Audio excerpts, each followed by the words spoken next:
Howdy, folks, and welcome to another day in the Milky Way. And tonight we got another great show for you. We're going to go back to seeing what Buffalo Bill was up to. He'd for another episode of Buffalo Bill's Wild West Shot stuff. And Buffalo Bill's best shot. Let me say that correctly. But anyway, so another good tale for you tonight. I hope you all enjoy your story night as it concludes here. We're wrapping up. We wrapped up with we're on chapter 13 as Buffalo Bill had sent Dave Estes away to track after uh, uh, uh, uh, Yellow Dove or whatever her name is. Anyway, and he was all alone. He was looking under the stars and he was watching over the Indian camp. Now Buffalo Bill is all alone, and what shall he do next? And that's the question. So, back to where we're going to go from there. Anyway, we're going to jump right in to this, and we're going to find out with chapter 13, the tiger and the Comanches, the tiger of the Comanches. What could this all be about? So let me jump right in here with that, because we're not going to waste your time. Grab yourself a great hot cup of tea on a cold winter's night or a cup of hot chocolate. Sit back and relax. And bring yourself back into yesteryear as we dive back into when men were men and women were women and wild plains were wild again for a tale to tell. Anyway, here we go. Okay, chapter 13. The Tiger of the Comanches. Nevermore, fiercely, did a tigress turn at bay, then did Dove-Eye. When her faithful horse shot down, she found her hope of escape cut off. With the loaded rifle in her hand, she stood a second while Blackfoot fiends or friends came yelling on. Then she shot the foremost dead with her ball sent fairly through his heart. The girl had no time to reload the rifle, for the other 5 came charging on. But the horse of the warrior whom she had killed, now lightened of his weight, gained on the others, and as it neared her, she caught the loose and flying rein, and in an instant more had bounded to its back. But the animal swerved as it approached her faithful steed, and a ball from one of the pursuing braves struck it in the side, and a second time the noble girl was unhorsed. Curbing the empty rifle, she turned to battle the last without a thought of surrender, and the Blackfeet were close upon her, when out from among the forest trees came appealing yells of other Indians, and while the Blackfeet drew their horses close in front of her, a cloud of arrows hurled through the air on either side of the astonished girl saw the Blackfeet melt down in agony of death. She knew at a glance that those were not Sioux warriors who rode out to scalp her enemies whom they had just slain. She knew, yeah, those the bright spears and long bows and long lances told her that they were either Comanche from far south on one of their far extended forays, or else the savage Apaches. A scorn of painted, yelling fiends dashed forward and tore the scalps from the heads of their slain, while as many more surrounded her, asking questions in a tongue she could not understand. She faced them all furiously, for her heart was strong to its brave tension, and when one of the large and hideous wretch lay a hand upon her shoulder, she hurled him back with an indignant action which brought cries of applause from the rest, while it was so angered him that he drew a knife from his belt and raised it to strike. At the same instant, a young warrior with a plume on his head caught the arm of the savage and, wrenching his knife from him, threw it far out onto the plain. "Do not speak in the tongue of the palefaces of the north," asked the young chief. "I do," she answered. "Who are you, and what tribe?" he asked. "I am Dove Eye, the daughter of Spotted Tail, the chief of the Bighorn Sioux, the red rose of the tribe Kamat. The tiger of the Comanches has heard of you." "You are Klamat?" she asked. "That is my name," he answered, drawing up his tall form proudly. "Then you are a great brave. You will not make war on a woman." "No, Dove Eye is very beautiful, more beautiful than any maiden in the land of the Comanches. Kamat will make her his wife." "No, it cannot be. Dove Eye has given her heart to another." "Dove Eye will change her mind," says Comanche calmly. "He will not ask her to hurry. He will give her time to think." Yeah, time to think. Dove Eye has something else to think of. Her father is prisoner in the hands of the cruel Blackfeet. Dove Eye escaped from them this morning and was on her way to give help to rescue him. Yes, Clement saw the deed of Dove Eye, and he said, "Now have my eyes looked upon a woman fit to be the wife of a great chief." Dove Eye cares not for life if her father perishes. Where will they now, where are they now? In the great gap of the big mountain. Clement will go there, and he will take Spotted Tail out of the hands of his enemies. Then he will bring her father to Dove Eye. He will say, "I have done a good deed for you." Then Dove Eye will be my wife. Dove Eye made no answer. Clement interpreted her silence in his favor, and he said, "An hour's ride from here, in the timber, we have a camp made strong as the pale faces make theirs. To that camp Dove Eye will be taken. Clement will take his warriors and find Blackfeet and bring Spotted Tail away from them." She could not ask for any further favor. She asked that she might ride back with him, for she thought if she could do no more, she might rejoin Buffalo Bill. Clement said, "No, the Comanches will ride fast. Dove Eye is always ready, already tired. She looked like a flower that wilts and is ready to perish. She must go to the camp of Clement."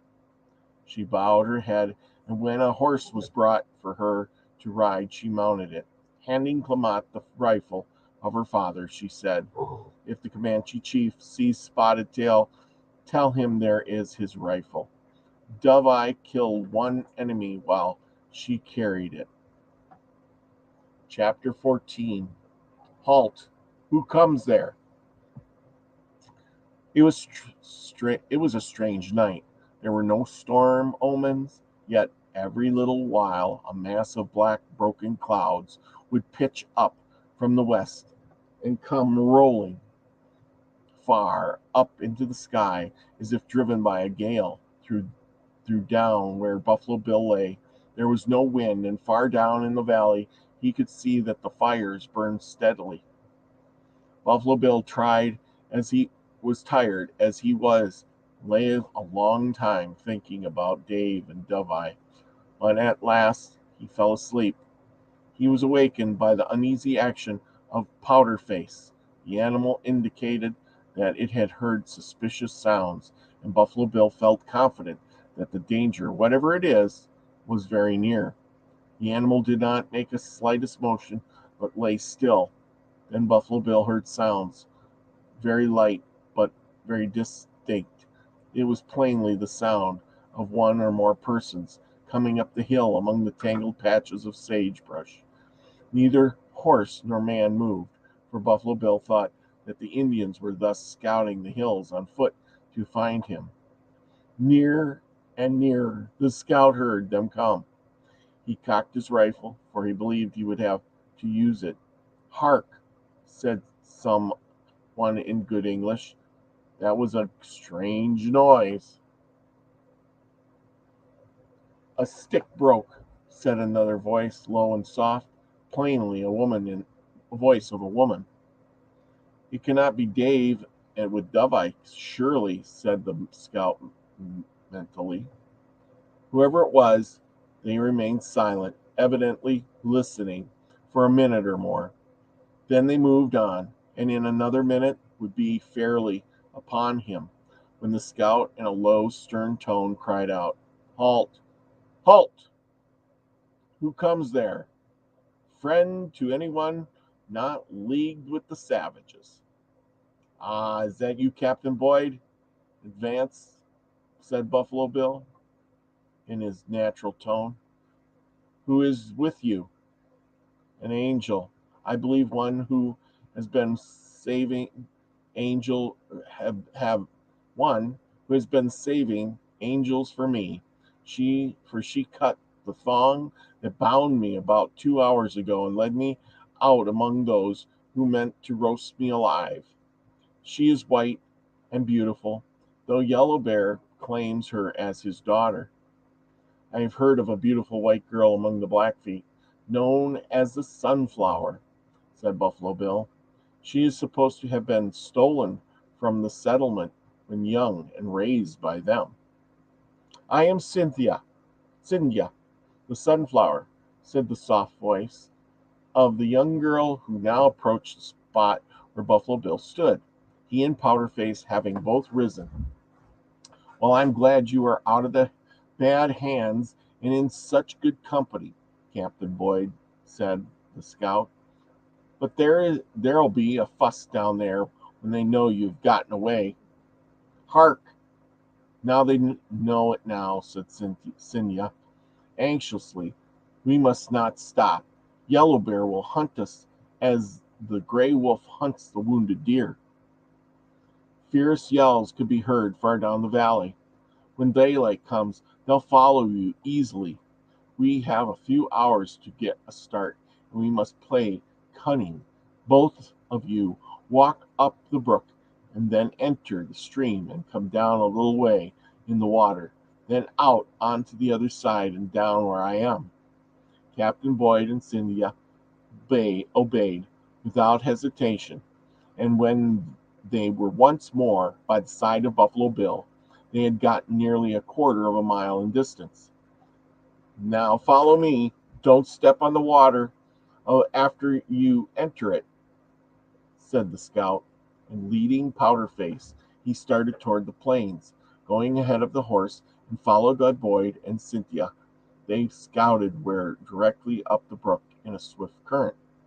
Wherever they paused, they could hear the noise of the excited Blackfeet on a search far below. As they ascended the stream, the gorge through which it came narrowed, and the banks rose high on either side, and it became very difficult to proceed. At last the glimmer of a coming day began to show. A waterfall which Powder Face could not pass tumbled down from a lofty hedge. "It seems to me as if we were in a trap," said Captain Boyd. "We are, if the trail is discovered," said Bill. "But if in the splendid place for defense, we must wait and see how things look by daylight." "We will not have to wait long," said Boyd. In a short time sufficient light came to the scout to see on his right a great chasm in the cliff, where the water at some high flood had swept out a huge portion of rock. "We've a good resting place in here," said Buffalo Bill. "A better hiding place could not be chosen." He at once led Powder Face into the great hall, and tearing some grass from the roots in the water's edge, he threw it down for the animal to eat. He now had time to take a fair look at Cynthia, the Sunflower. "Girl, you are beautiful," he exclaimed in astonishment, as his eyes wandering over her lovely face and form. "Oh, if the dream spirit will but think so," she murmured, looking at Captain Boyd. "What does she mean by the dream spirit?" asked Buffalo Bill. That appears to be the name she has given me, said Boyd. You are he who came to me in a dream, he to whom I have given my heart, cried Cynthia. You are he whom I had led away from death, and that you may be mine. And the lovely creature threw her arms about the captain's neck. He seemed as much embarrassed as a schoolboy getting hugged before all the school, but she did not notice it. A pretty clear case of love at first sight, murmured Buffalo Bill, and at the hands rather useful since it has gotten its object out of a rather tight place. If you and the Sunflower will remain here quiet and look out for Powder Face, he added, I will go up above and reignite or do some reckoning. I will leave both my needle gun and my rifle, and the scout. They will only be in my way in climbing. I will take care of the weapons and use them if necessary, said Boy. Chapter 15. The Comanches Captive. When Dave Estes left Buffalo Bill, he kept down the stream until he reached the plain. Then, knowing that this was the line that the scout had told Dove-Eye to follow, Dave rode for the peak as far at fair speed. When the day dawned, Dave had left timber on Wind River out of sight. He rode on, but for a long time found no tracks. But at last he found some quite fresh. The horses were unshod, and they were in a column, heading to the west. She must have met some of her tribe and returned, he said, as he examined the track carefully. Examined the track carefully. Dave went on a half a mile and found a place where the column had halted, and in a sandy spot he found another tracks. These were of the horses going east, and one track was plainly that of the horse shod, as Buffalo Bill had told him the horse Dove-Eye rode was shod. I'll never leave this track till I find the girl or the horse, said Dave. Nearer and nearer he came to the timber ahead. The day was well advanced when Dave saw several dark objects ahead of him. He halted, took out his glass, and soon made out that the men and horses, apparently dead, were scattered here and there. The Indians, if alive, wouldn't lie about loose like that, he muttered. There's been a fight, he muttered, spurred his horse to full speed, and in 5 minutes he was on the Lathan battleground. He recognized the slain and the scalped Indians to be Blackfeet. He saw at once by the particular arrows in which they had been killed that it was the work of the Comanches. But when he came to the two dead horses killed by the rifle balls, and one of these was the shod horse of Dove-Eye, he was puzzled again. The Blackfeet had nearly overtaken Dove-Eye. He reasoned that and then had shot one with her father's rifle, for Bill had told him she carried it. They in turn had shot her horse, and then the Comanches had charged from the woods and killed them. He found where a large body, probably 50 or 60 mounted warriors, had ridden off to the west, crossing the trail of Dove-Eye and her pursuers, and heading for the Wind River Gap.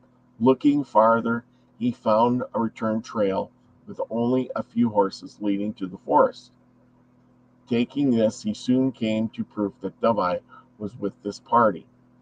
He did not like to leave his horse, but when he came to the stream, he concluded he could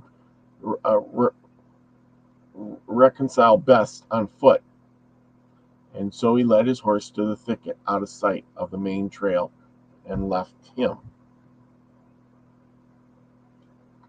A smell of smoke, he muttered. There's a campfire close at hand. Chapter 16. Ringdove Notes. The moment that he smells the smoke, Dave Estes left the trail that he followed. Springing lightly over a low clump of bushes, he crouched down and listened. Soon he heard a trampling of hoofs, which satisfied him that it was near a corral, which from best bent down he crept cautiously on. He had not gone 100 yards before he found feeding without any feeling, without any visible guard, about 30 fine ponies, better stock than he'd ever seen used by northern Indians. While he grazed them and thought now easily he could stampede the herd, something like the sound of an axe came to his ears. As the grassy spot was surrounded by a dense timber, he could not see beyond it, and he concluded to creep around to the left without disturbing the animals, and to see what he could discover. It took him some time to get around, for the timber was dense and full of underbrush. Once around, he passed through a thicket until he became convinced by the sounds that he was close upon an encampment. Concealing his rifle carefully, he ascended a tree. He had only descended about halfway when he looked down directly into a small stockade capable of holding about 100 men. It was built white man fashion, with posts set into the ground and a narrow gateway through which but one could enter at a time. A few lodge poles commanded the trail which led into it. Some Indian warriors, of whom were about 15 or 20 inside the stockade, were building a little shelter.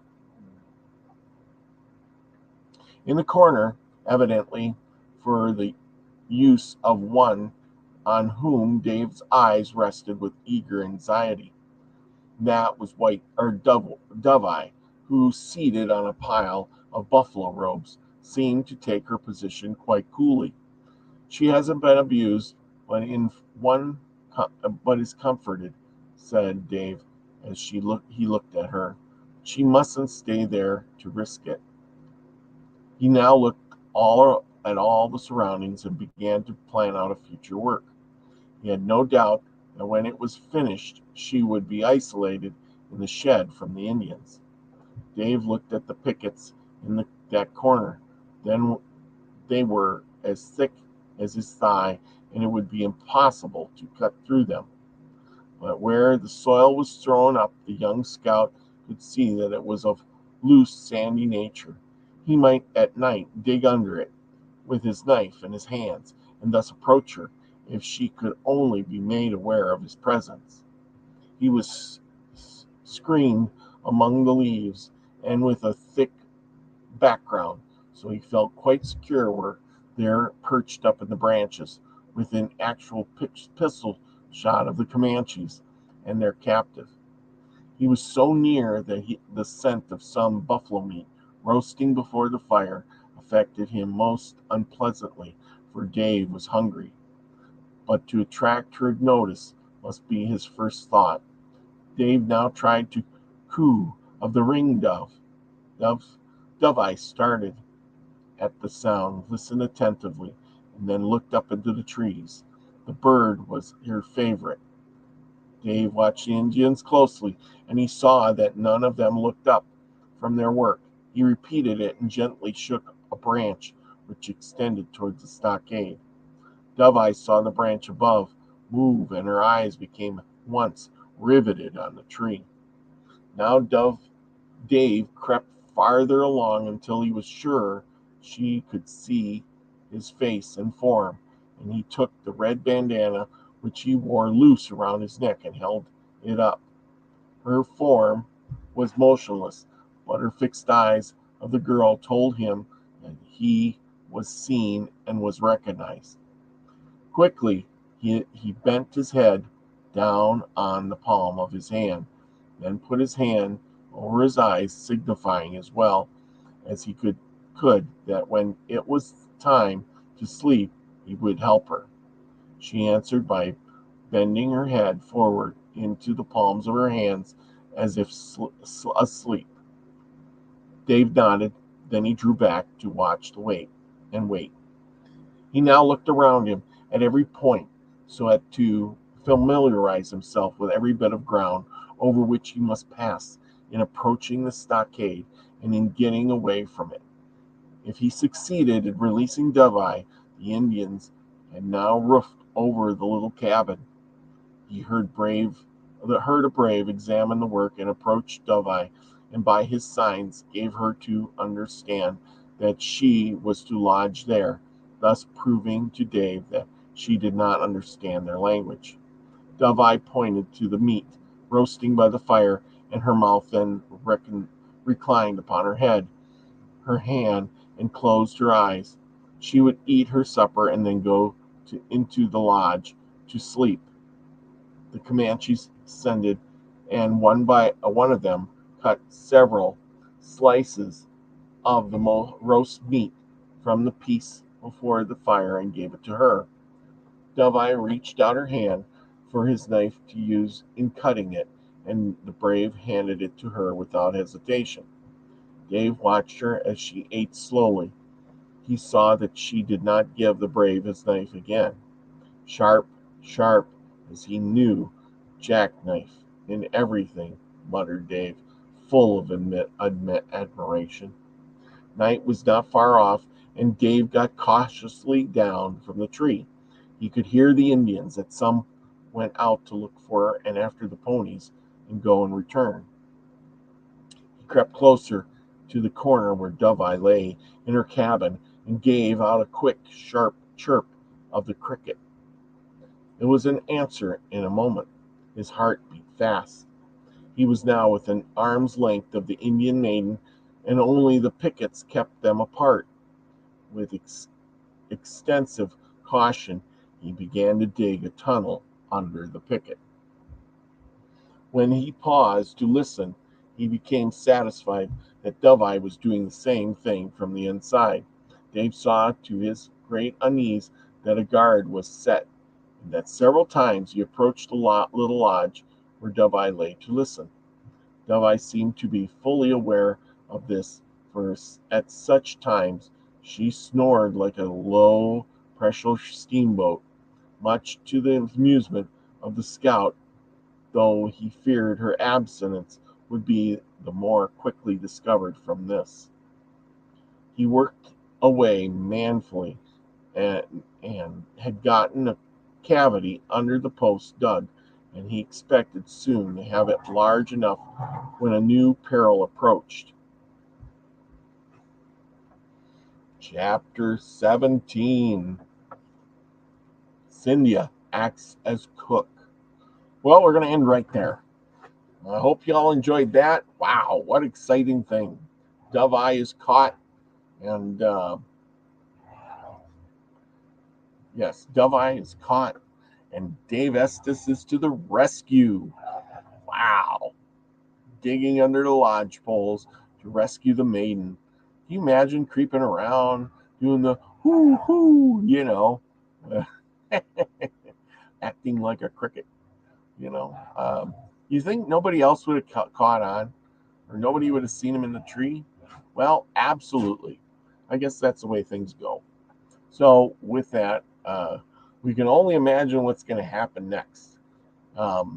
Will Dave get Dove-Eye out of the trap and the barricade and free her? Will he take some Indian ponies? Will he stampede the herd? And will the Comanches go and rescue the chief? We can only wonder and hope to find out. If you want this PDF for these stories, let me know and I will send it to you. I got it on a PDF, and you can read it at home at your leisure. Just email me at milkywaysoultribe at gmail.com, and I'll get that right out to you. But this is pretty good. So with that, everyone, remember, go out and do something nice for somebody. Give them a smile, if nothing else. It is wintertime. Donate to your food pantry. And with that, remember, go out and be the frequency you want to receive, everyone. I love you all. Peace, everybody.